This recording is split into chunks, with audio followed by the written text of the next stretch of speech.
Eventos Canal Capital presenta Feria Internacional del Libro de Bogotá.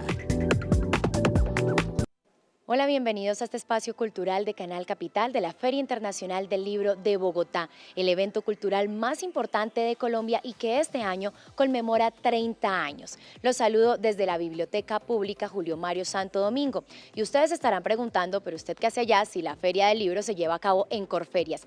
Pues no, les quiero contar que en esta edición por primera vez llega la Filbo-Am con más de 50 actividades a las bibliotecas públicas de la ciudad gracias a una iniciativa de la Alcaldía Mayor de Bogotá. Y en esta ocasión llega a esta biblioteca uno de los más grandes escritores de México. Les hablo de Emiliano Monge. Este escritor mexicano está radicado en España y a la fecha ya ha escrito y publicado 3 novelas. Y su última publicación, El cielo árido, recibió el premio literario Jarén de la novela. Además, también les quiero contar que él ha colaborado y ha escrito en diferentes diarios del mundo, como lo ha sido El País y La Reforma. Bienvenidos. Bueno, buenos días. Hoy la Biblioteca Pública Julio Mario Santo Domingo le da la bienvenida al autor Emiliano Monge, escritor mexicano, quien nos acompaña. Vamos a comenzar con una pregunta un poco, Emiliano Monge ha tenido diferentes premios, ha escrito diferentes novelas, pero también encontramos que él escribe un libro para niños.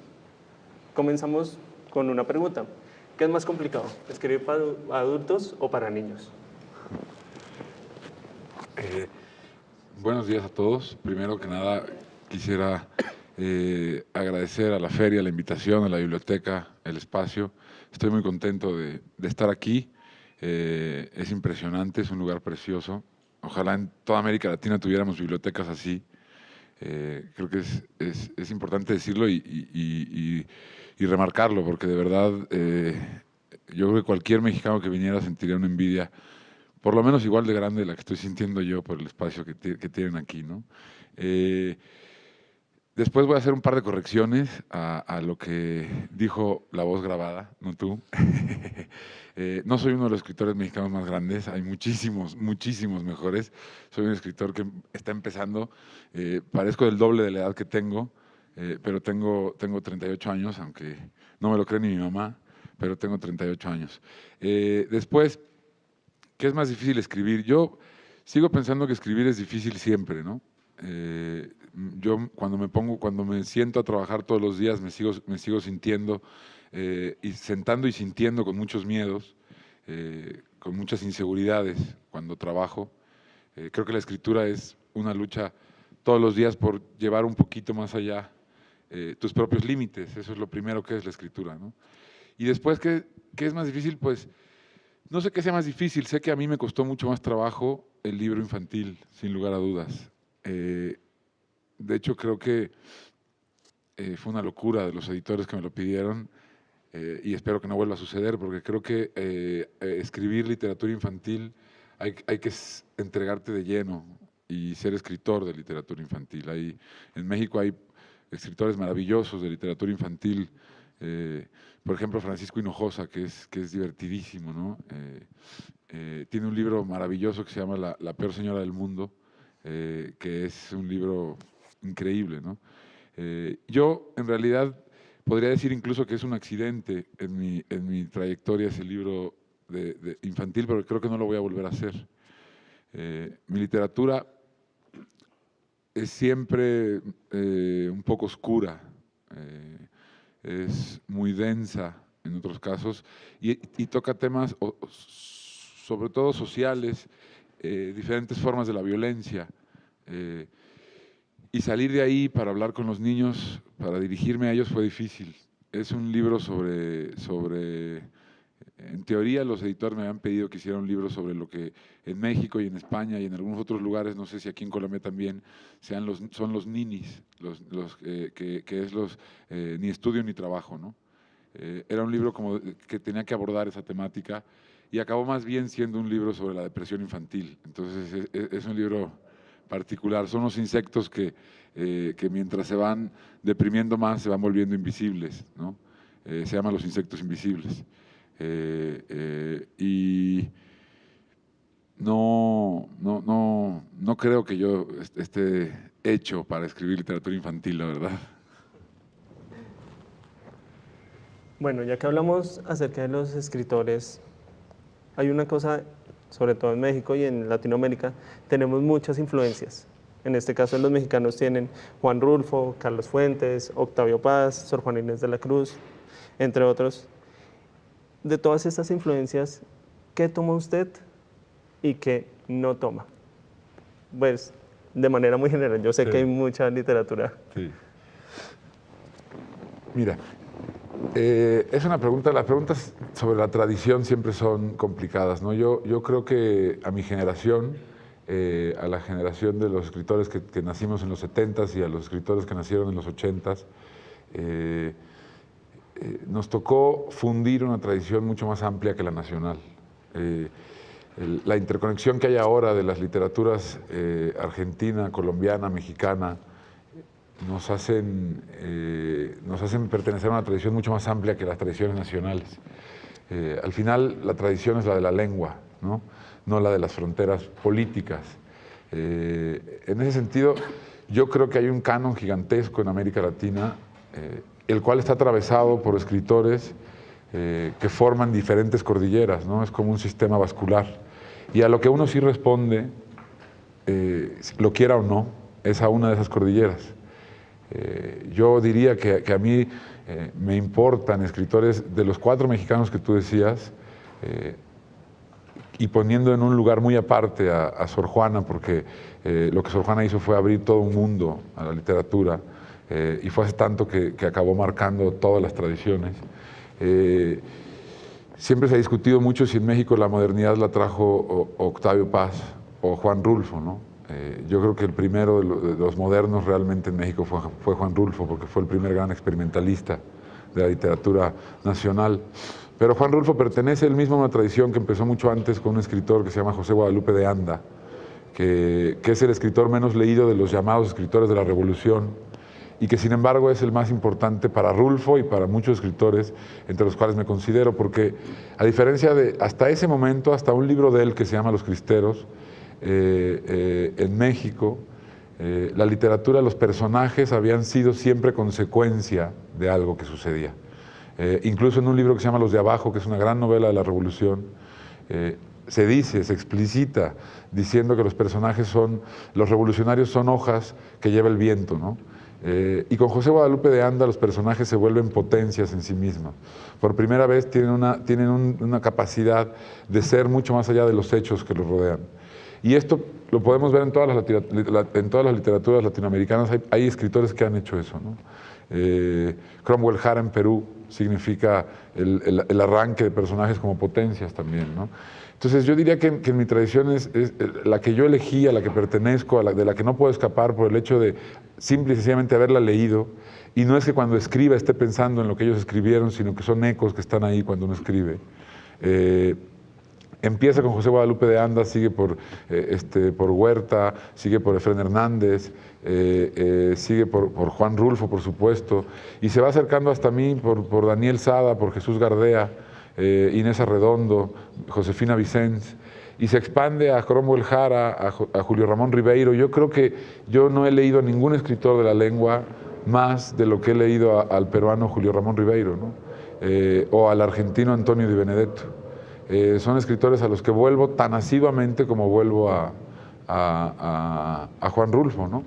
Entonces, son esas influencias en donde esas literaturas donde el paisaje es un personaje, ¿no? Esas literaturas a mí me interesan mucho, donde los personajes son potencias en sí mismas, donde se funde lo social y lo íntimo. Esos tipos de escritores son los que a mí me interesan particularmente, ¿no? Gracias. Bueno, México y Colombia han tenido unas culturas transversales en muchas cosas, como quiera que nosotros aquí en Colombia crecimos con El Chavo, vimos novelas de Verónica Castro, y seguramente un común denominador que nos ha tocado como el tema del narcotráfico, las guerras entre carteles. Y en un portal, garullo.com, te hacen una pregunta, dicen, después de las tierras arrasadas, ¿qué esperamos de Emiliano Monge? Respondes, ahora quiero volver al cuento, quiero hacer una cosa personal relacionada con mi familia, con el narcotráfico, con el poder, con los gobiernos de Sinaloa. Te pregunto, ¿qué significan los gobiernos de Sinaloa para México? Bueno, primero decir que sí, que efectivamente el vínculo entre Colombia y México, yo siempre he tenido la sensación de que de América Latina el país que más se parece a México es Colombia, ¿no? Los colombianos y los mexicanos tenemos muchas similitudes. Las literaturas nacionales se parecen mucho, se han enriquecido mucho. Es decir, uno no puede entender 100 años de soledad sin entender Pedro Páramo antes. García Márquez se sabía de memoria Pedro Páramo. Y no es un decir, no es estas historias que hay por ahí que se construyen en torno a los mitos, ¿no? A los escritores que se vuelven míticos, no, es una realidad. García Márquez podía abrir Pedro Páramo en la página que fuera y tú le leías una línea y él se seguía de corrido. Él lo decía que le había cambiado la vida el día que le dieron Pedro Páramo y le dijeron tienes que leer este libro, ¿no? Es un libro que marca en ese sentido la literatura colombiana, pero tampoco podemos entender Pedro Páramo sin entender un libro que significó para Juan Rulfo lo que para García Márquez significó Pedro Páramo, y ese libro es un libro de una chilena, María Luisa Bombal, que se llama Las Amortajadas, que es un libro bellísimo, espectacular. Y que cuando uno lee Pedro Páramo y después lee Las Amortajadas, entiende todas las influencias que hay en Pedro Páramo de Las Amortajadas, ¿no? Es decir, eso es a lo que me refería con la tradición, cómo se ha enriquecido en el continente latinoamericano, ¿no? Es difícil entender a un escritor, y en ese sentido los escritores mexicanos y colombianos, la última gran diálogo que ha habido es el de la literatura del narcotráfico. La literatura que se hizo en finales de los 80s y 90s y 2000s en Colombia es lo que se hizo también en México a partir de los 2000s, ¿no?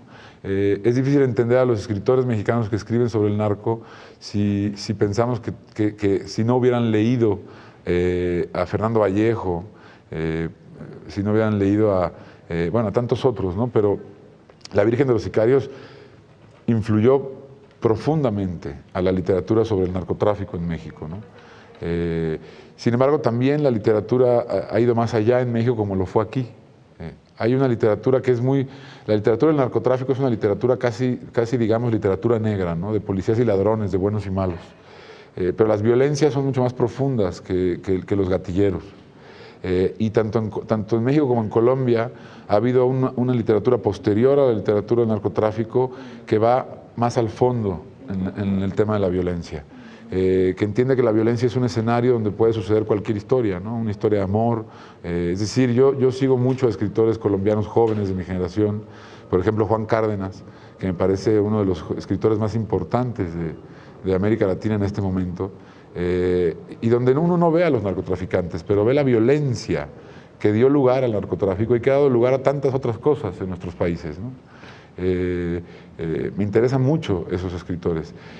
Y en ese sentido va la respuesta a la que me hace referencia, ¿no? A ir a otras violencias, a violencias más... Es decir, se nos olvida, por hablar del narcotráfico, por estas violencias que toman la primera plana de los periódicos, que toman los noticieros, que hay violencias anteriores y mucho más profundas. La miseria es una violencia, es una forma, la desigualdad es una forma fundamental de las violencias, ¿no? Son violencias que estaban ahí, que van a estar ahí siempre si no hacemos algo. Yo me refiero a eso cuando digo, yo no he escrito el narco nunca y creo que no lo voy a hacer. En esa respuesta en particular aparece el narco porque, para mi desgracia, mi familia, la familia de mi padre está vinculada directamente a la aparición del narcotráfico en México. La familia de mi padre es de Sinaloa, mi tío abuelo, que además fungió como mi abuelo porque mi abuelo se hizo el muerto, dinamitó un cuerpo en una camioneta para que pensaran que era él, y el que hizo de padre, de patrono de la familia, es un hombre que se llama Leopoldo Sánchez Celis, se llamó, que fue gobernador de Sinaloa, y su jefe de guardaespaldas era Félix Gallardo. Félix Gallardo es el gran capo, el que empezó con los cárteles modernos en México, ¿no? Una especie de Escobar, pero un poco más en la sombra. ¿no? Entonces, para mí hablar del narcotráfico o hacer referencia a eso es más hacer un libro de familia, escribir sobre mi familia que sobre la realidad social, ¿no? Es curioso. La única manera que tengo de aproximarme, y si alguna vez la llevo a cabo, que no estoy seguro, va a ser más por un tema de familia, y porque estoy más interesado en el abuelo que se hace el muerto que en el otro abuelo, ¿no? A mí el narcotráfico, creo que del narcotráfico ya se escribió lo que se podría escribir. En México hay libros extraordinarios también sobre el tema.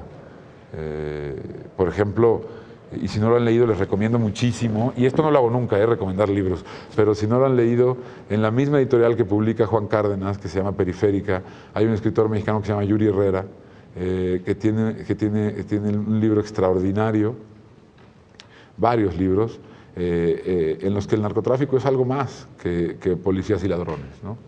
Y les decía que no recomiendo libros porque siempre a un escritor le preguntan, ¿no? ¿Cuáles son sus libros favoritos? ¿O qué libro recomendaría? Yo nunca puedo contestar cuál es mi libro favorito porque lo que voy a hacer es mentirles.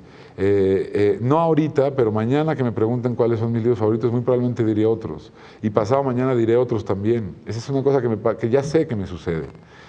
Y recomendar libros no lo hago por una razón, porque le tenemos demasiado respeto a la lectura. Estamos acostumbrados a poner la televisión y a cambiar el canal si no nos gusta lo que está en el canal. Estamos muy acostumbrados a cambiar la estación de radio si no nos gusta lo que estamos viendo en el radio. Pero dejar un libro nos da culpa, y tendríamos que entender que los libros hay que dejarlos exactamente igual que se deja un canal de televisión. Pasar al siguiente. Porque un libro que para mí es importante, no tiene que ser importante para nadie, para otro lector. Para ese otro lector hay un libro que lo está esperando, que va a ser el arranque de un camino como lector. Y en cambio el que lo fue para mí, puede ser que a esa persona, si no lo sabe dejar a tiempo, lo aleje de los libros.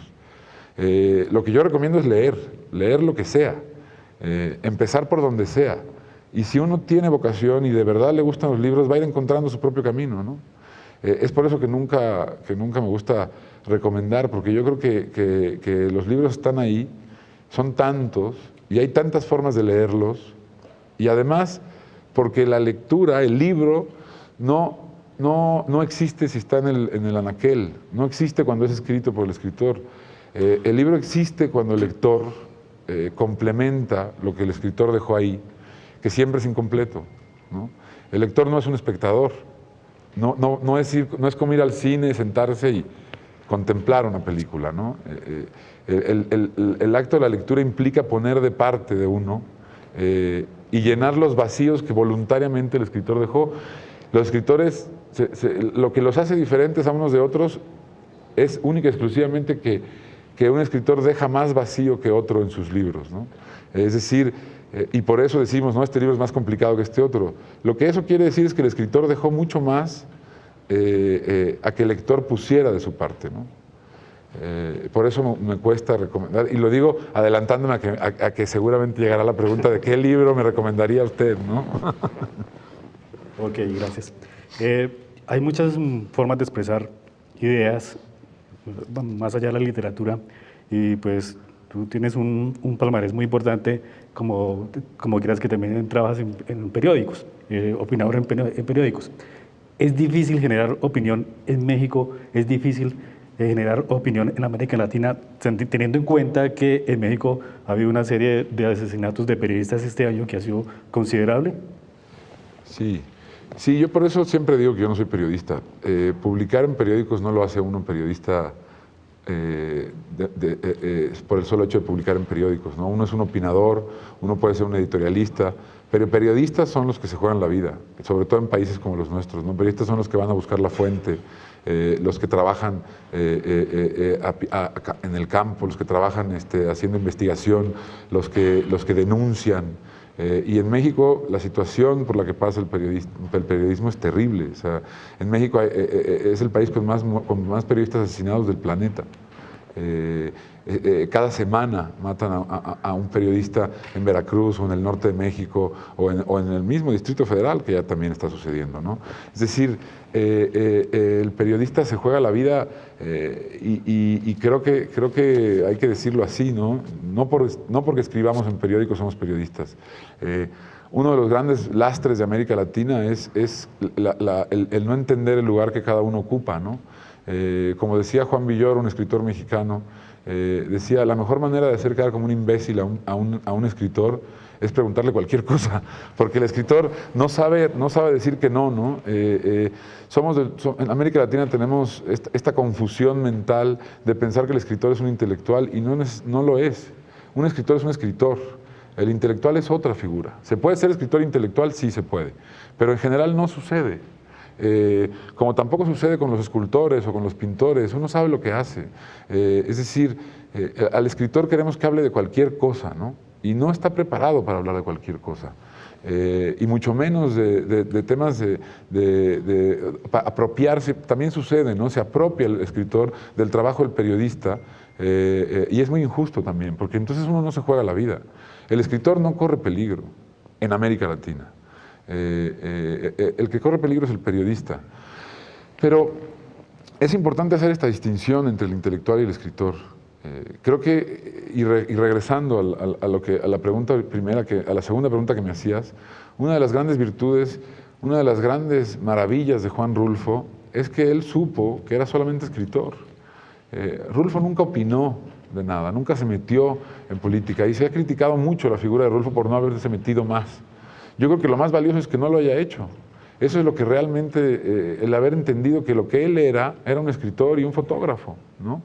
Creo que hacer esta distinción es importante en países como los nuestros, ¿no? Donde todo se confunde. Bueno, ya que hablamos un poco de violencia, narcotráfico, vamos con un libro que es Arrastrar esa sombra, que son como un rompecabezas del hombre, diferentes hombres que se van mostrando y encontramos de perspectivas de los hombres. Una cosa, ya que dijiste lo de la violencia, pero en familia, estos hombres que se ven reflejados ahí, ¿de dónde vienen? O sea, son historias verdaderas. Y también lo otro es, en este libro, esa perspectiva del hombre es para comenzar a pensar diferente el hombre, tanto en Latinoamérica como en otras partes. ¿El hombre es necesario que se vuelva a pensar? Bueno, el hombre el ser humano se tiene que pensar a sí mismo todo el tiempo, ¿no? Pero ese libro no tiene una aspiración tan grande, digamos, ¿no? Es mi primer libro, lo escribí lo publiqué hace 10 años, lo escribí hace 13 años, durante muchos años. El primer libro es el que más trabajo cuesta. Perdón, no lo dije bien, no es el que más trabajo cuesta, el trabajo cuestan todos, pero es el que más, es el que no sabes, el más difícil de escribir, porque primero no sabes si eres escritor, no entiendes bien el oficio. La escritura es un oficio antes que cualquier otra cosa, ¿no? Descartes decía que los escritores nos parecíamos mucho a los animales de carga. Y es verdad, yo no creo en las musas, no creo en la maravilla de la escritura. Cuando a mí la gente me dice, ay, qué envidia ser escritor, digo, qué envidia, cabrón, por favor. O sea, no sabes lo que me estás diciendo. Es muy jodido ser escritor, es muy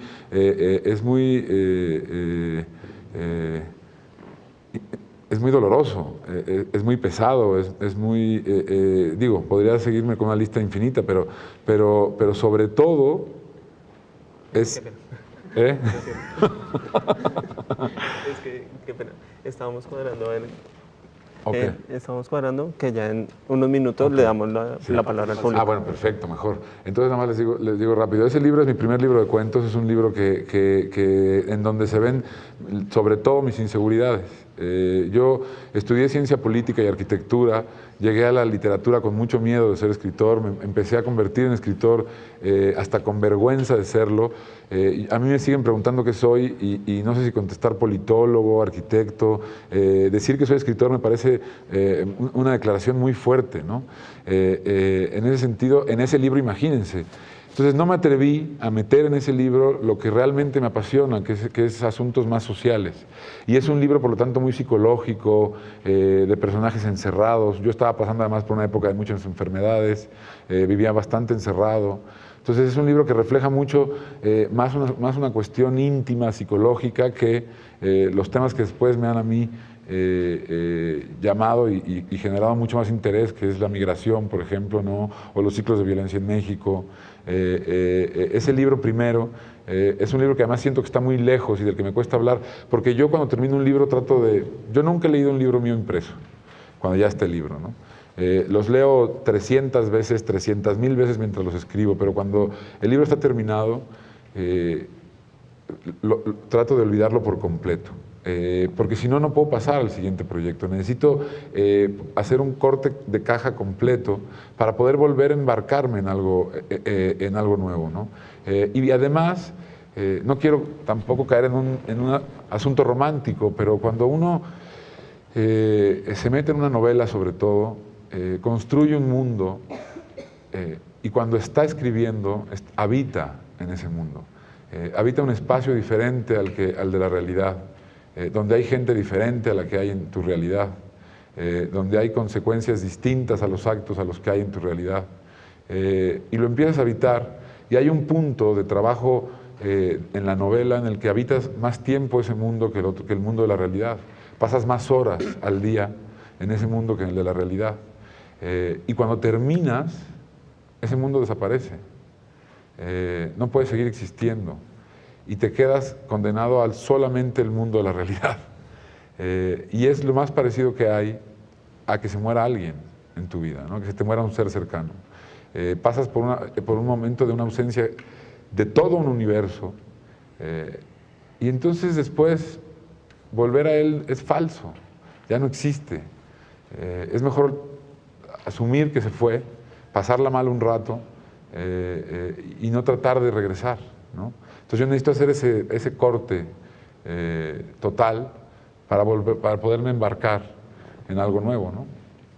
Pero bueno, he estado aquí hablando mucho y a mí también me encantaría que pasáramos mejor la palabra. Si tienen...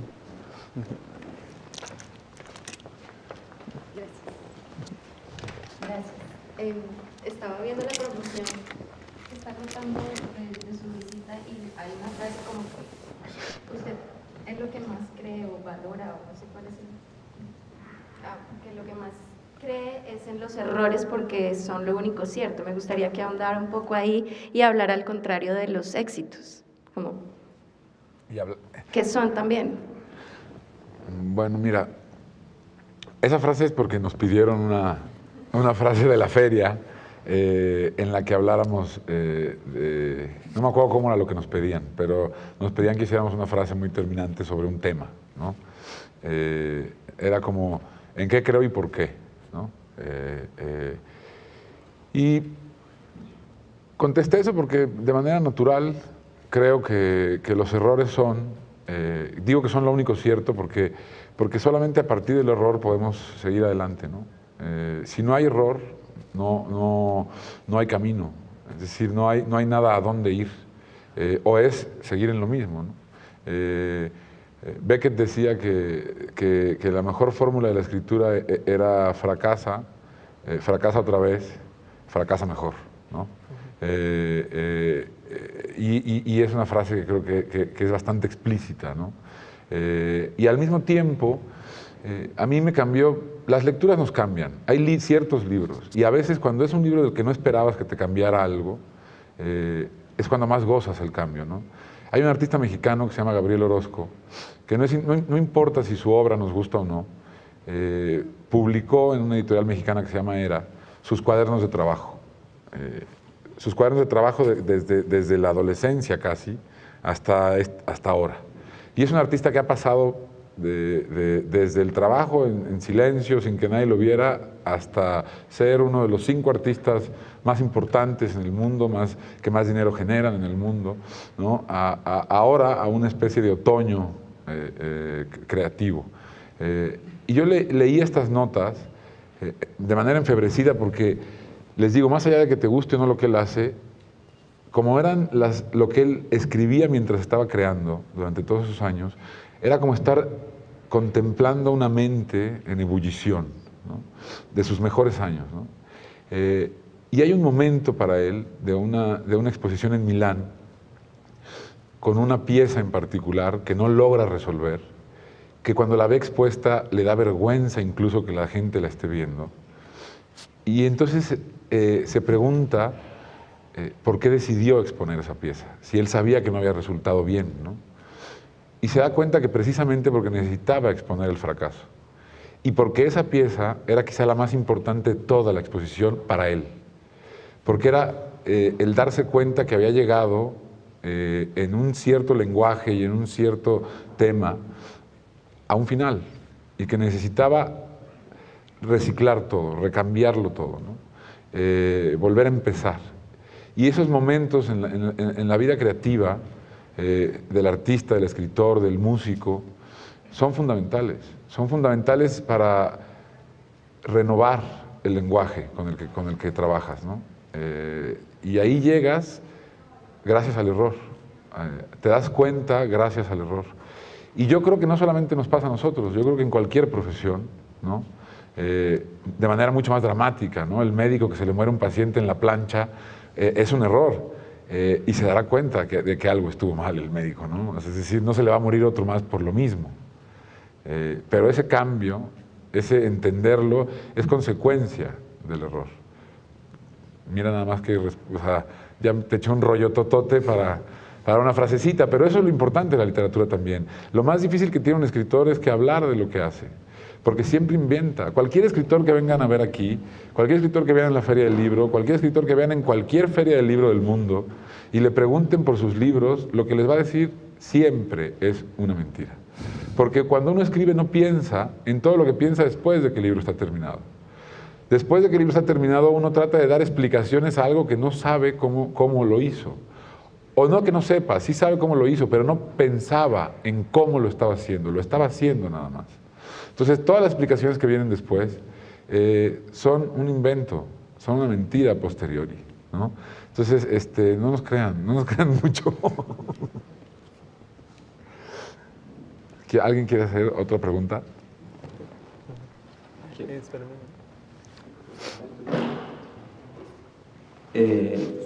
La pregunta es la siguiente. Resulta que descubría...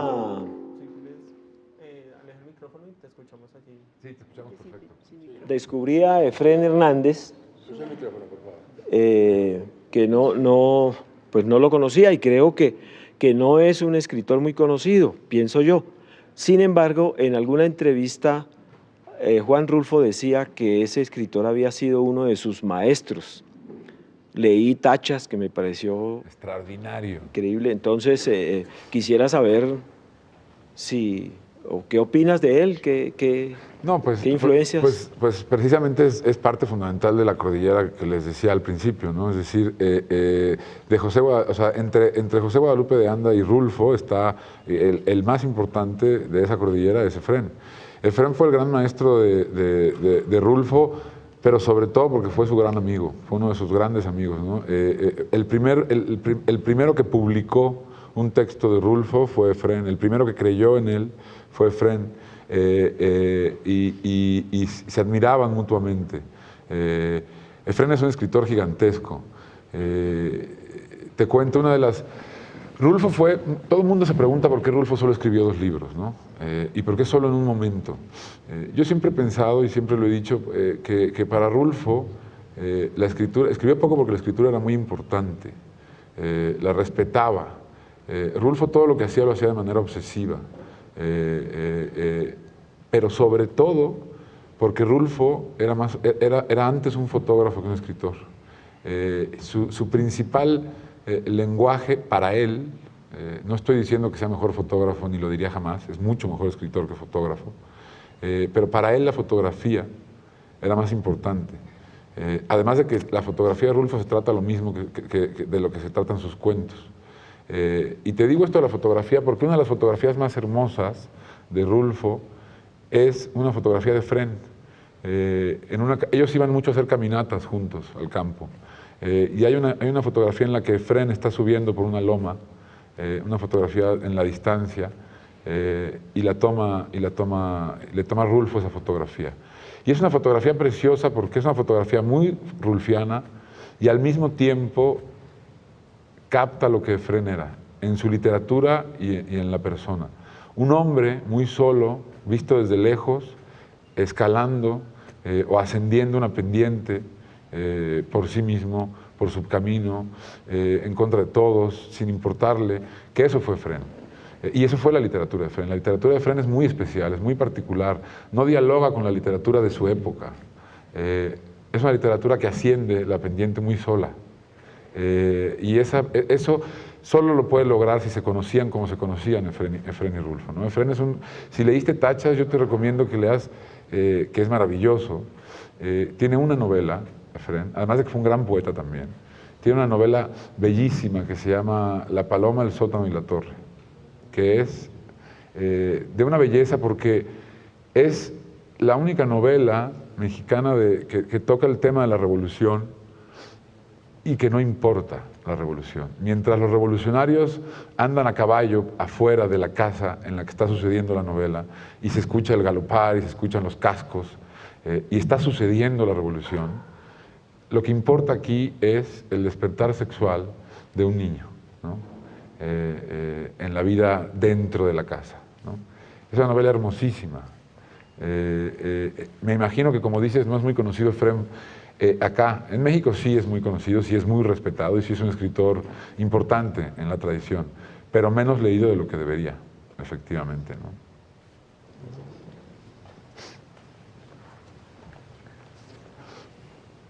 Bueno, hola. Hola. Buenos días. Yo la verdad que estoy muy contento de que hayas nombrado a Antonio Di Benedetto. Yo soy mendocino y me produce mucha emoción. También alguna vez charlando con Juan Cárdenas me dijo que mendocino era un escritor favorito de él. Y estuvimos charlando sobre Antonio Di Benedetto, que también es una figura que rescatan otros escritores de este tiempo. Y yo creo que tiene que ver con eso de desde dónde está contando, ¿no? Está como corrido de su momento como escritor. Quisiera saber si vos sentís en algún momento, por ejemplo, en tu escritura acerca de la migración, justamente esta sensación de que hay un gran problema o un gran conflicto social con el tema de la migración, pero vos estás contando la historia pequeña de personas que quieren migrar desde, por supuesto, hacia el norte, ¿no? Hacia Estados Unidos. Quisiera que nos contaras esos personajes que traen, digamos. Bueno, es difícil. Primero lo de Di Benedetto, bueno, pues sí, a mí es un escritor que me parece fundamental, ¿no? Me encanta la mirada que tiene, como dices, ¿no? La voz que logra, el enloquecimiento contenido, ¿no? De los personajes, es un libro fundamental y como dices, lo rescata Saer. Básicamente Saer es quien hace el gran rescate de Di Benedetto, ¿no? Que tampoco es que hubiera estado tan perdido, ¿no?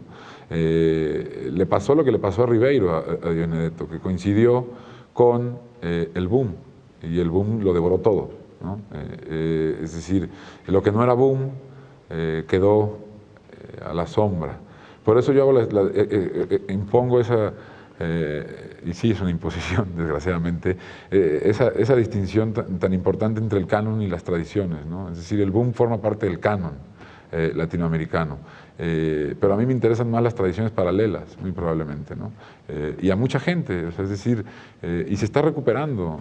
Di Benedetto ahora se está publicando en otros países, en otras lenguas. Acaban de hacer una película de Sama, que no sé qué tal esté. Yo creo que hay que estar loco para hacer una película de Sama, pero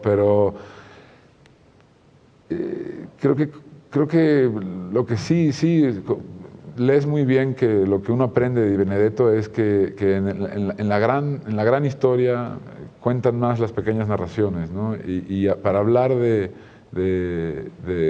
migrante no hay que hablar de la migración, sino del migrante, del hombre o la mujer que hace el viaje, ¿no? Es decir, A veces hay que usar menos el plural y recordar el singular.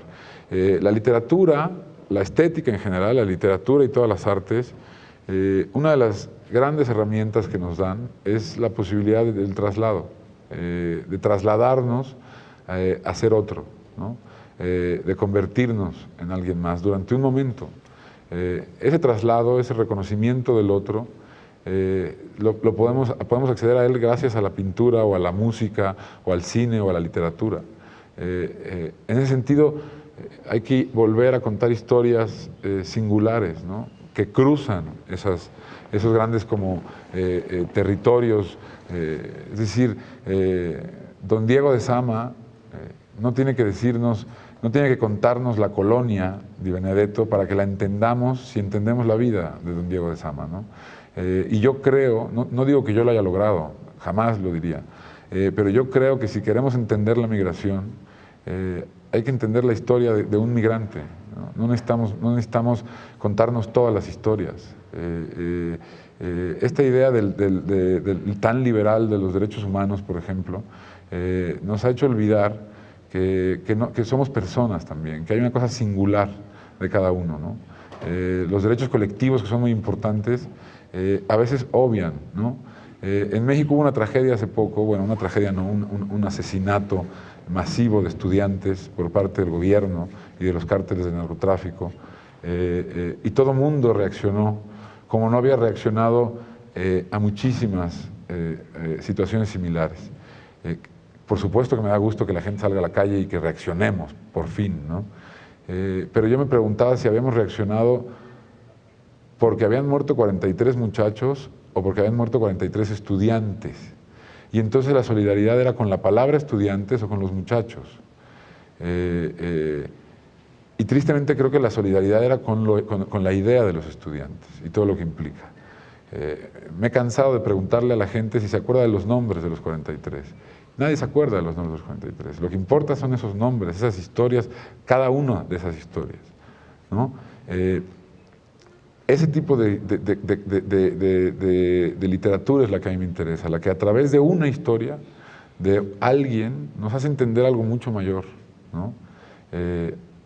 Y en general la literatura casi siempre busca hacerlo al revés, ¿no? Busca hacer como un gran friso. Esos libros siempre son fallidos, ¿no? Desde mi punto de vista, ¿no? Y es uno de los grandes fallos del boom, por ejemplo, ¿no? El haber querido hacer una moraleja totalizante, ¿no? Olvidando al individuo, ¿no? al personaje. Pero bueno, no sé ni siquiera si te contesté lo que querías.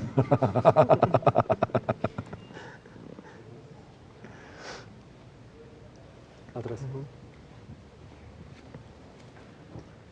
Muy buenos días, pues entre otras cosas, muy agradecido por la visita. Es muy ejemplificante para nosotros también la oportunidad de tener escritores de otros países, porque nos hacen de pronto ver algunos otros crisoles de realidades distintas a la colombiana, ¿no? Entonces, pues agradecidos con su visita. Y digamos, yo quería preguntar lo que iba a preguntar Facundo, más relacionado un poco con el tema de por qué las migraciones.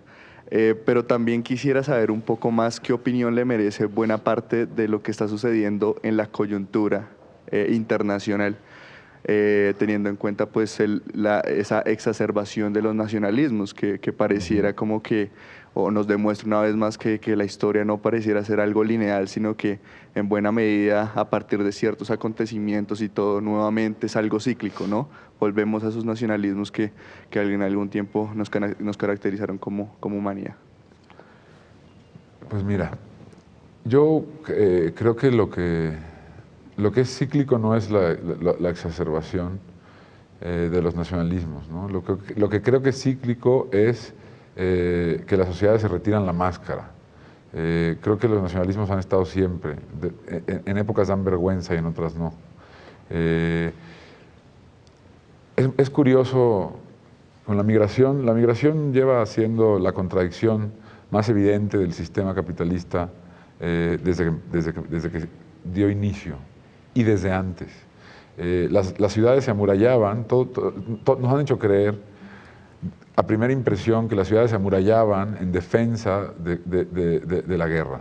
Y no es cierto. Las ciudades en general se amurallaban en defensa de los migrantes, para poder establecer las zonas de cuarentena para migrantes fuera de las murallas, para que no entraran a la ciudad. Es decir, se dejaba a la gente ahí que venía migrando a la ciudad. La migración ha estado ahí siempre. No hay una sola frontera hoy en día del primero y el tercer mundo. Y cuando digo hoy en día, digo los últimos 200 años, no hay una sola frontera del primero y el tercer mundo donde no haya una crisis humanitaria, donde no esté sucediendo en tiempo real una crisis humanitaria. En la frontera de México con Estados Unidos, en la frontera de Europa con Asia, en la frontera de África con Europa, que es el océano, ¿no? Es decir, no hay, en el cuerno de África yendo a las monarquías petroleras, en todo el sudeste asiático buscando ir a Australia, es decir, no hay una sola frontera del primero y tercer mundo donde no tengamos una crisis humanitaria grave. Pero esto lleva así muchísimo tiempo, ¿no? La exacerbación ahora es única y exclusivamente de la pérdida de la vergüenza de los poderosos. No ha habido un gobierno en Estados Unidos que deporte más migrantes en la historia de Estados Unidos que el gobierno de Obama. Sin embargo, tiene un lavado de cara maravilloso, ¿no? Es decir, todo lo que Trump está haciendo ahora es porque las políticas que hizo el gobierno de Obama le dejaron la mesa puesta. Lo que pasa es que él ya se quitó la máscara, ¿no? Como está sucediendo en muchos lugares. Y esto lo puedes ver desde el otro lado también. ¿Por qué todas las encuestas decían, por ejemplo, que no iba a ganar Trump? ¿Por qué todas las encuestas decían que no iba a ganar el Brexit en Inglaterra? ¿Por qué las encuestas decían que iba a ganar el sí en Colombia? ¿Y por qué al final no sucedió ninguna de esas tres cosas? Porque hay un alto índice de votantes que les avergüenza decir lo que votan. ¿Me explico? Pero que se están atreviendo a votar, a pesar de que les da vergüenza lo que votan. Es decir, entonces lo que ha sucedido, lo que se radicaliza, no son las creencias o las formas, sino el quitarse las máscaras sociales, ¿no? Que es una tragedia, pero que también está bien, porque entonces sabemos quién es el enemigo, y ellos saben quién es el enemigo. Tiene que ser más claro el enemigo, o sea, basta de gatopardismos y de tolerancias liberales, ¿no? Por lo menos eso creo. Es decir, la situación es terrible ahora, sí, pero lleva siendo terrible mucho tiempo y no nos dábamos cuenta de que era terrible. De verdad, el gobierno de Obama, lo que el gobierno de Obama hizo es brutal. El muro que Trump tanto dice, pues a ese muro ya solamente le falta la mitad, porque la otra mitad ya está construida, sin que nadie diga nada. Ya está construida muy buena parte de ese muro. Yo he visto ese muro. Yo he estado enfrente de ese muro. Es un muro que se hunde en el mar, que se clava en el mar y que sale y que tiene miles de kilómetros, ¿no? Es decir, y eso también se hizo en el gobierno de Obama. Entonces, ¿no? Es difícil saber, ¿no? Esos radicalismos. ¿Sí? Señor escritor, bienvenido. Me parece sus palabras, me parecen muy, salen de su propio corazón, de su propio, como escritor de sí mismo, y además nos dan, es decir, una idea, que el escritor, aun que tenga un fracaso, puede repuntar, ¿no?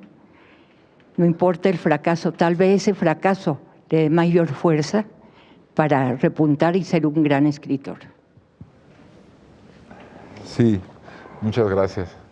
Sí creo eso. Le cuento un secreto. Yo nunca, cuando salen reseñas de mis libros, siempre alguien me avisa que salieron y siempre le pregunto si es buena o mala y nunca leo las buenas. O sea, no, porque aprendí que leer las buenas no me hacía ningún bien.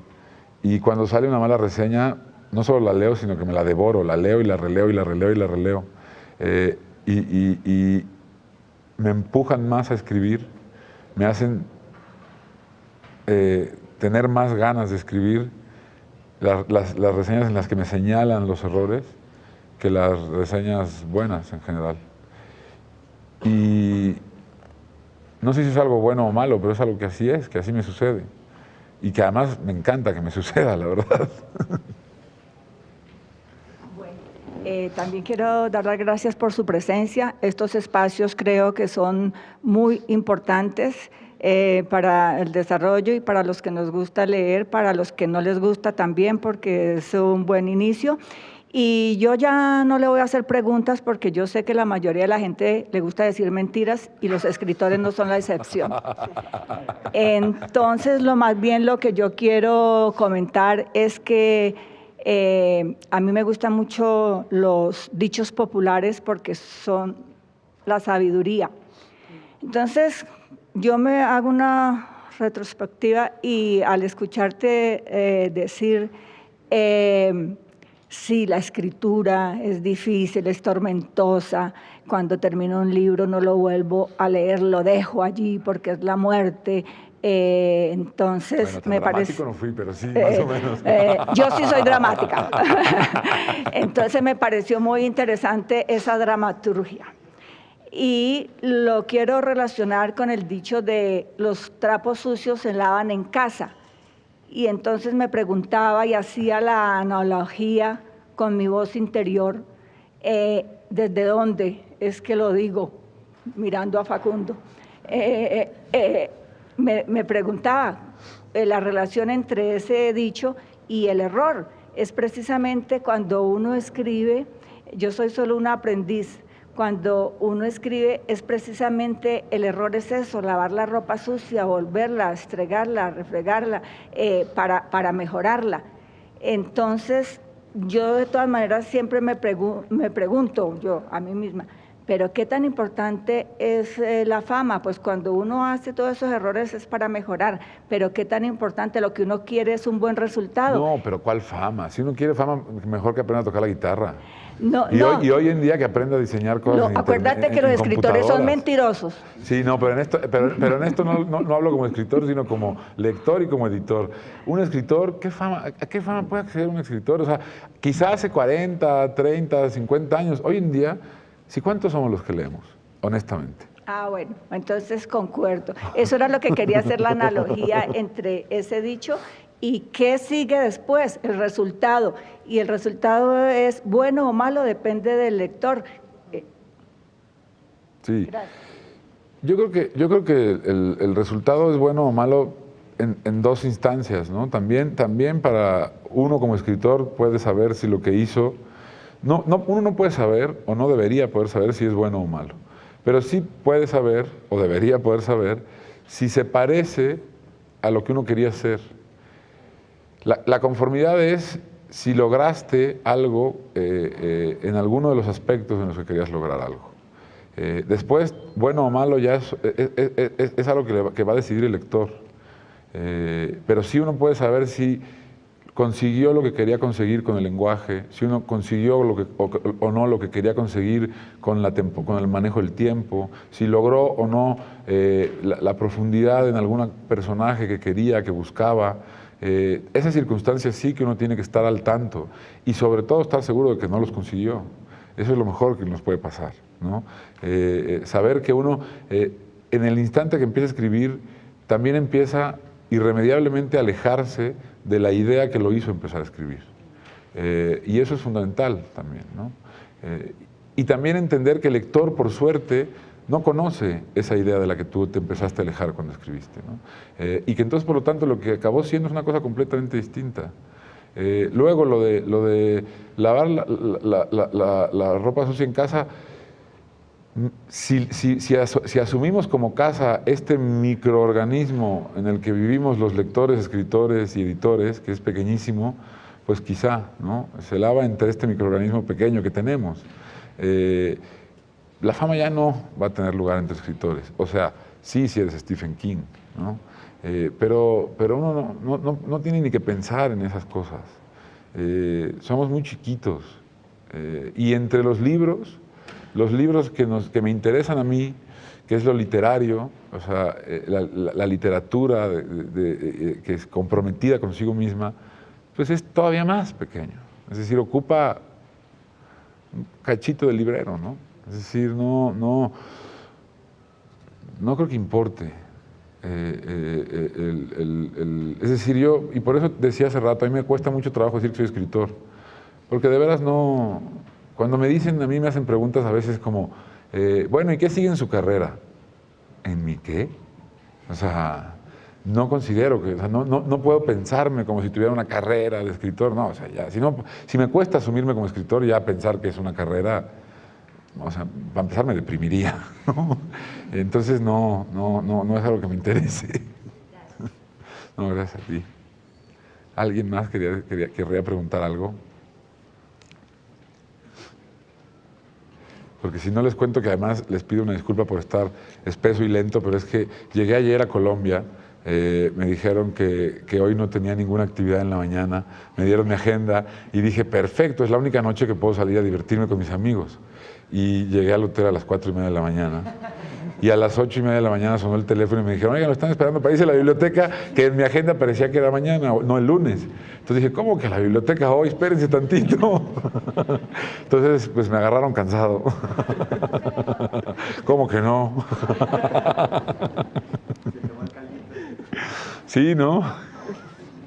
Yo quisiera hacer otra pregunta, sí. Ya que estamos hablando del tema de la fama, y es que hace poquito tenía como un conflicto en mi cabeza y era como la labor del escritor y digamos, yo no sé si puede existir o siempre he pensado, me corregirá, pero de cierta manera que debe haber como un pequeño misterio, como un pequeño enigma con respecto al escritor, de cierta manera para darle mucho más valor a sus obras. Lo digo en el sentido en que muchas veces, y escuchaba hace poco, que se hablaba o se ponía en tela de juicio en algunos medios hasta locales las distinciones como escritor de Mario Vargas Llosa, pues por su relación con Isabel Presley. Entonces ha sido como el escritor show, digamos. Entonces me causa curiosidad, por ejemplo, ese tema. ¿Qué opinión le merece como si en buena medida el escritor tiene que tener o tiene esa vocación un poco enigmática en su vida para darle algún, o no poner en duda o en tela de juicio su valor literario, ya que estábamos hablando un poco de ese tema? Yo creo que ahí el problema es que el escritor se debería determinar en los libros. Lo importante son los libros. O sea, no debía haber nada más, de verdad. No debiera haber... y Vargas Llosa es especialista en todo lo contrario, ¿no? Vargas Llosa, que escribió 2 libros muy buenos. Después, no es casualidad que los libros hayan ido yendo a peor al mismo tiempo que iba creciendo el personaje Vargas Llosa, ¿no? Y es algo que pasa mucho en América Latina. Si lo estudiáramos de cerca, es como si a los escritores latinoamericanos el cerebro se les muriera 20 o 30 años de que se murieran ellos. Y es porque dejan que el personaje se los coma. Siempre, irremediablemente, el personaje se come a los escritores, porque también es culpa que la sociedad, y lo decíamos al principio, les exige ser más de lo que son. Les exige ser ideólogos, les exige ser comentaristas políticos, les exige ser, y el problema es que no saben decir que no. Es mucho más interesante un escritor que sabe decir que no, que trabaja desde el silencio, que publica, ¿no? Es decir, Rubén Fonseca sigue sacando libros cada año y siguen siendo extraordinarios, porque no ha dejado que ningún personaje se lo coma. No sé si tiene que ver con lo enigmático, eso no lo sé, pero sí creo que lo que debiera importar es la literatura y no... ya lo de Vargas Llosa con la Presley y las portadas de Ola, pues o sea, ya de verdad es patético. O sea, de verdad es patético, ¿no? O sea, que los escritores inyecten Botox me parece vomitivo, honestamente. Te pido un momento. Ya que hablas de esto del escritor, del enigma y de que el escritor debe dejar que se mantenga la obra, ¿qué opinas de Ferrante? Esta señora que ha escrito novelas y no permite entrevistas. Lo que le hicieron fue una putada. O sea, ella decidió que no quería que nadie supiera quién era y es perfectamente válido. Y un periodista que la desenmascara de una manera tan vil como la hicieron además, pues es lo mismo, ¿no? La sociedad que necesita estarle poniendo cara a las cosas, ¿no? o a Pynchon, ¿no? Todo el tiempo la gente quiere saber quién es Pynchon. Pues déjenlo en paz, porque quieren saber lo que pasó con Salinger, ¿no? O sea, esta obsesión de conseguir una fotografía de Salinger en su guarida. No hay una obligación del escritor más que de escribir. No tendría por qué haber más obligaciones, ¿no? Hablar de literatura sí, está bien, pues es al final donde se puede encontrar con el lector, pero nada más. Es decir, al futbolista no le pedimos que hable de ciencias exactas, ¿no? Por algo, pues. Al científico no le pedimos que hable de historia del virreinato. Es decir, ¿no? ¿Por qué tenemos que otorgarle ese poder al escritor que no lo tiene? Esa cosa como sacra casi, que no lo tiene, ¿no? Que ni el libro debería de tenerla. Pero en todo caso, si algo lo debería de tener, si fuera forzoso que lo tuviera alguien, tendría que ser el libro, ¿no? Y Elena Ferrante lo que le hicieron es una putada. Ahora, a mí no me interesa la literatura de Elena Ferrante tampoco, no me gusta ella, ¿no? No me gustan los libros de Elena Ferrante, pero eso es harina de otro costal. Gracias por la oportunidad. Me parece interesantísimo que estos espacios permiten descubrir las facetas y las intimidades del escritor, más allá del libro mismo, que es, digamos, lo que lo atrapa a uno, pero es muy interesante conocer eso.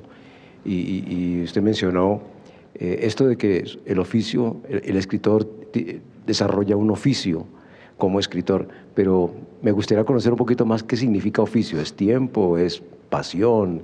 ¿Es qué?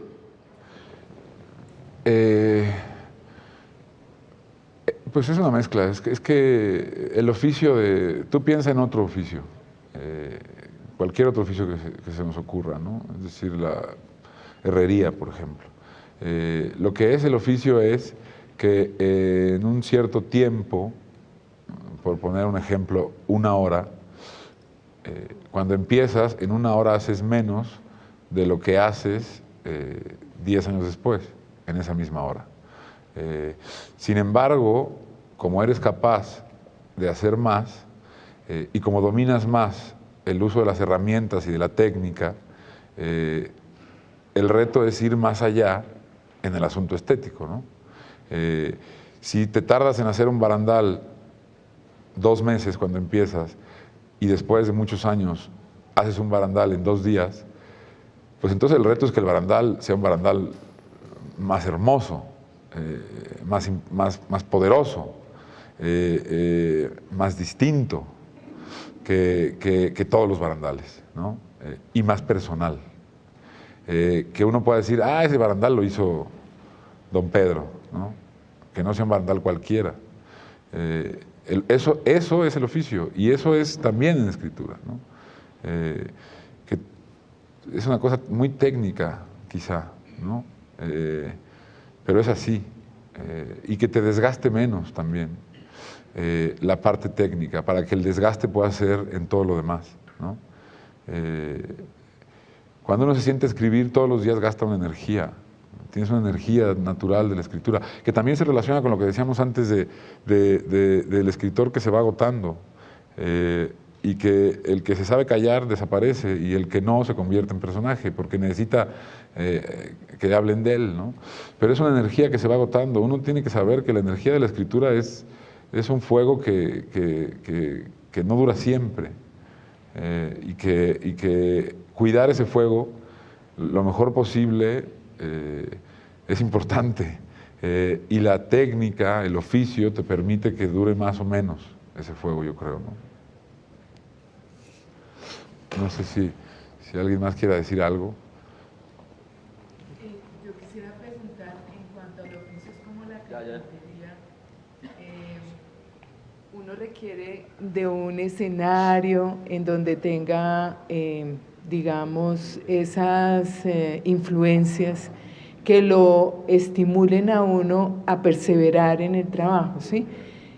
Por ejemplo, yo quisiera saber, bueno, usted es arquitecto, yo me lo imagino que debe vivir en un sitio, en un lugar diseñado no sé. No, hombre, sí, cómo algo no. así, que le dé, digamos, un ambiente. Sí, no, un paraíso. No, pero algo que, no sé, se me ocurre por lo que llegó después a la escritura. Inició con otras carreras y finalmente llegó allá, no sé si de pronto dijo, me voy a organizar así, voy a poner esto y me voy a dedicar a escribir, o si empezó a escribir en cualquier lado, lo que le salía, en cualquier cuadernito anotaba. Pues casi. ¿Cómo fue, digamos, como ese desarrollo? Para mí eso ha sido muy importante, porque yo también inicié en otras carreras y finalmente he terminado diciendo, no, yo quiero dedicarme a esto, pero entonces cuando ya he empezado a escribir, pues yo he recibido influencias de personas que me han dicho, mire, primero lea mucho, vea los estilos de los escritores, para que usted pueda realmente crear. Y cuando ya me voy a la lectura, digo, bueno, ¿y esto por dónde empiezo yo? ¿Qué tipo de lectura? Claro. ¿Sí? Entonces, déjese influir en el tipo de lectura. Entonces, yo veo que ahí hay un proceso que no es un proceso fácil, es un proceso un poco complejo y que, como usted muy bien lo ha mencionado, pues es de cada persona. Me interesa muchísimo su posición que dice que lo que importa es cada persona individualmente, no los escritores, sino cada persona cómo ha hecho ese camino, que es bien curioso porque pareciera en lo que uno ha escuchado que cada uno va llegando ahí de manera diferente. Hay unos que se identifican desde muy joven, hay otros que se identifican muy tarde. Sí, total. Entonces, no sé en su proceso cómo llegó allá, cómo... No, a ver, primero lo del espacio, ¿no? Por azares del destino o de la vida, yo los 5 libros que he escrito, los he escrito en lugares distintos, en casas distintas, en estudios distintos, en países distintos incluso. Unos han sido estudios chiquitos, otros han sido estudios un poquito más grandes, unos han sido estudios sin ventanas, otro un estudio con una casi pura ventana. Y no creo que eso haya influenciado la escritura, porque yo cuando escribo me pasa que, les decía al principio que yo me sigo sentando con mucho miedo y con mucha inseguridad y me achico mucho. Yo trabajo en una laptop como periquito, o sea, yo es como periquito en palo, o sea, de veras trabajo muy engarrotado, como muy... Mientras más chiquita es la computadora, más cómodo me siento. Mientras más chiquito es el teclado, más cómodo me siento. Es como una especie de... si podría trabajar en una cuevita. No le doy mayor importancia. En cambio, como lector sí me gusta que sea un espacio cómodo, ¿no? Como lector yo leo mucho al aire libre, muchísimo. Son cosas distintas, ¿no? Y luego, ¿cómo llegué? Es difícil, o sea, hay tantas explicaciones o tantas cosas que podrían ser una explicación. Yo fui un niño con unas enfermedades, o sea, los primeros 6 años viví en hospitales más meses al año que fuera de hospitales. Y por lo tanto, lo que para muchos niños fue experiencia, para mí fue historias que me contaban, ¿no? Libros de dibujos que me enseñaban. Me faltó experiencia. Curiosamente, quizás sí llegué así me volví lector, ¿no? Y después, yo creo que como cualquier escritor, y ahí sí no hay falla, cualquier escritor antes de ser escritor fue lector, ¿no? El único camino para ser escritor es la lectura. Yo no creo en los talleres de escritura tanto como creo en la lectura. O sea, es decir, a escribir se aprende y uno se vuelve escritor leyendo y escribiendo, leyendo y escribiendo, leyendo y escribiendo. No hay otro camino, no, como cualquier otro oficio. Uno no aprende carpintería viendo películas de comedias, no aprende, es decir, los oficios se aprenden haciendo el oficio. Con el trabajo y la lectura. La gran tragedia de ser escritor es que uno, en el momento en que empieza a escribir, asesina sin darse cuenta al lector que tiene dentro. y te conviertes en un lector, escritor, que eso ya es otro tipo de animal. Empiezas a leer buscando cosas y no puedes ni contenerlo. Yo, de pronto, hace poco me pasó con el último libro de Coetzee, que a mí me maravilla la escritura de Coetzee. Y estaba pasando una cosa bellísima en el libro, cuando me di cuenta que no me estaba importando ni conectando con eso que estaba pasando por estar obsesionado con una forma de la escritura de Coetzee. Eso te pasa como escritor, ¿no? O sea, empiezas a leer en distintos niveles, empiezas a rascar los libros de una manera distinta, y yo a veces extraño al lector que era antes de empezar a escribir, pero es consecuencia de la lectura siempre, ¿no? O sea, el camino hacia la escritura es la lectura, ¿no? De veras, no hay nadie que se ponga a escribir si no ha leído. Nadie. Creo que sí. ¿También es? No sé. Quiere escribir Sí. de todas maneras, quiere escribir ya sea algo de su vida, sobre un pueblo, el mismo país, Sí. lo que sucede a su alrededor también. Claro. Eso lo lanza a escribir. Claro, pero leyó antes. Pero leyó, claro que ha leído antes para Sí. poder escribir. Tener la pulsión. A todos nos ha pasado. No tiene que ser el escritor que más nos ha gustado, pero ni a los que volvemos asiduamente, pero hay escritores que cuando uno los lee, y nos pasa con distintos escritores, dices, no solamente gozas la lectura, sino dices, yo quiero hacer esto, ¿no? O sea, yo quiero hacer esto, quiero ser capaz de hacer algo así. Hay escritores que nos despiertan no solamente la pasión por la lectura, sino el decir, ándate a escribir, cabrón, ¿no? Y nos pasa, y hay escritores que nos pasa ya siendo escritores, que nos dicen, hijo, esto también se puede hacer, ¿no? Por ejemplo, a mí me pasa con un escritor con el que no tengo nada que ver, que no tiene nada que ver mi literatura, lo que yo hago con lo que él hace. Un escritor israelí que se llama Edgar Keret, y cuando lo leo con una envidia, de decir, yo quisiera poder hacer esto, carajo, ¿no? Yo quisiera poder convertir cualquier anécdota imbécil en esto, en unos cuentos de un humor y de una claridad y de una redondez perfecta, ¿no? Dices, nos va a pasar siempre, ¿no? Es decir, hay escritores que nos hacen decir, órale, ¿no? Que nos acicatean de una manera que no entendemos bien por qué, como nos pasa con otras cosas. O sea, hay veces que hay ciertos pintores que digo, puta, cómo me hubiera gustado hacer esto a mí, carajo, ¿no? Más allá de decir que me encantó ese cuadro. O sea, hay un pintor francés que se llama Pierre Solange que solo pinta con negro, única y exclusivamente. Todo, con todas las tonalidades, texturas, pero todo es negro. No existe otro color. Y yo veo esos cuadros y digo, si me dieran un deseo, diría yo quiero ser Pierre Solange. O sea, yo quiero hacer esto, ¿no? Y nos pasa con cosas, ¿no? Y eso es importante que sentir que nos pase, ¿no? Bueno, vamos terminando por ahora. Muchas gracias a Emiliano Monge por estar aquí. Le entregamos un kit de parte de las bibliotecas. Muchas gracias.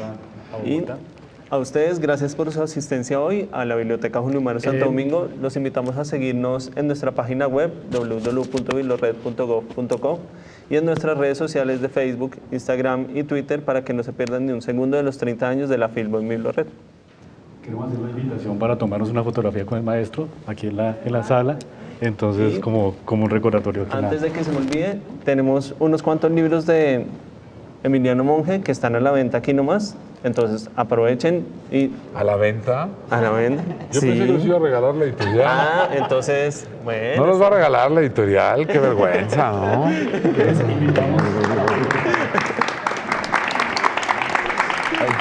se me escapó el micrófono.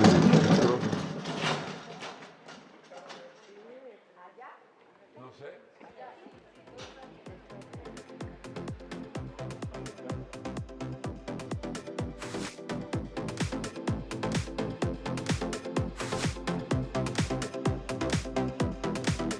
Y él fue Emiliano Monge, este escritor, novelista mexicano radicado en España, que definitivamente nos dio la oportunidad de conocerlo mucho más. Y él está acá en el marco de Filbo en la ciudad, una franja que busca llevar la Feria Internacional del Libro a diferentes bibliotecas públicas de nuestra ciudad, gracias a una iniciativa de la Alcaldía Mayor. Recuerden que Canal Capital es el canal oficial de la Feria Internacional del Libro de Bogotá. Hasta pronto.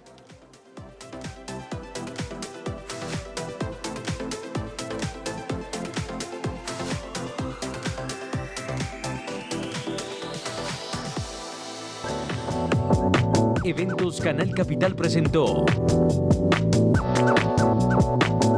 Feria Internacional del Libro de Bogotá.